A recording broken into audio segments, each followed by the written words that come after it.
Hello, everybody. So, what I'm going to talk about is concussion rates in football and what's been done recently to try to combat the increasing rates that it's been occurring over the past few years.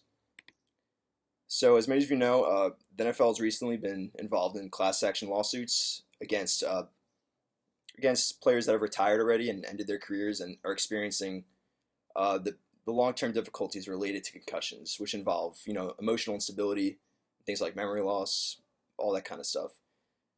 If any of you have heard recently, there's been suicides related to two players, Junior Seau and Dave Durson, who have they committed suicide, which is linked directly to the concussions they experienced during their career. So it seems that mainly what's been done, either involving in research or development of equipment for the players, we've been sort of shifting towards increasing the protection that helmets give to the players, right? Where it seems that we think if you can make the helmets more padded, that'll decrease the amount of concussions. But over the past decade, that's actually not been the case. Rates have been increasing steadily per year, and that may actually be with the way we're handling trying to solve this problem.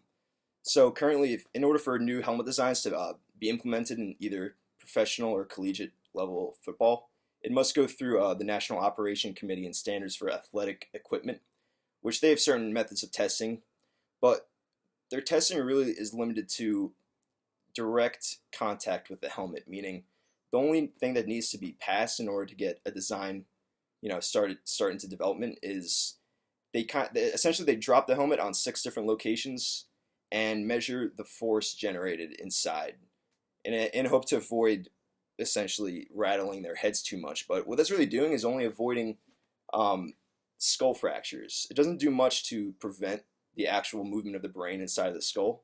Because as many of you know, the brain's free floating, right? So having a super padded helmet, all it's really doing is stopping the brain, or I'm sorry, not the brain, the skull from experiencing any sort of fractures. It's doing nothing at all to stop concussion rates, because helmets aren't going to, making better helmets is not going to stop the brain from flying around the skull when they experience these super heavy collisions. So maybe we're not going down the best methods to try to prevent concussions in the entire football system. Maybe instead we should be changing not the equipment, but instead how we teach players to play the game. Maybe we should we need to teach it so that you shouldn't rush with your head down and sort of and use your head as sort of a tool to stop the opposing player, right? It almost seems that like the athletes are too comfortable with their heads inside these giant helmets, and it's almost like they're using their heads as a weapon, like their shoulder pads or their chest pads, to stop opposing players. Where what that's really doing is actually increasing the amount of collisions to the heads.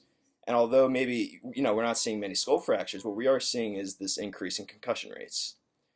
So although maybe it's too large of a goal to reach, we need to really, in my opinion, change the way that we handle defensive playing, and not focus it so much on what we need to do is teach rising athletes to play differently. We need to teach them that you're not gonna protect your head just by giving it more protection. You need to teach them to use their bodies more, and not so much to stop people just from direct collisions with their heads. So this is what's being it's been said by many professionals in the currently who are doing research on the topic, but it's not really catching on. And I think it's because football is obviously the most popular sport in America, and it's got a long history, and it's been consistent throughout pretty much the entire duration that America's been here, right? We've kind of gone away from just the leather caps that we started with that are, it's currently used in sports like rugby. But it's strange to think that the rates of concussions in rugby is actually far lower than the rates of professional football concussions. So there's something to be said there. Maybe our method to prevent these injuries and really ruin the lives of the athletes after they retire, we got to do something else. And maybe it's not related to the equipment. We should be thinking the way the sport's played. So those are my ideas on the subject.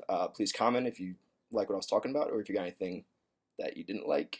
So thanks for listening, and hope everyone enjoys their summer.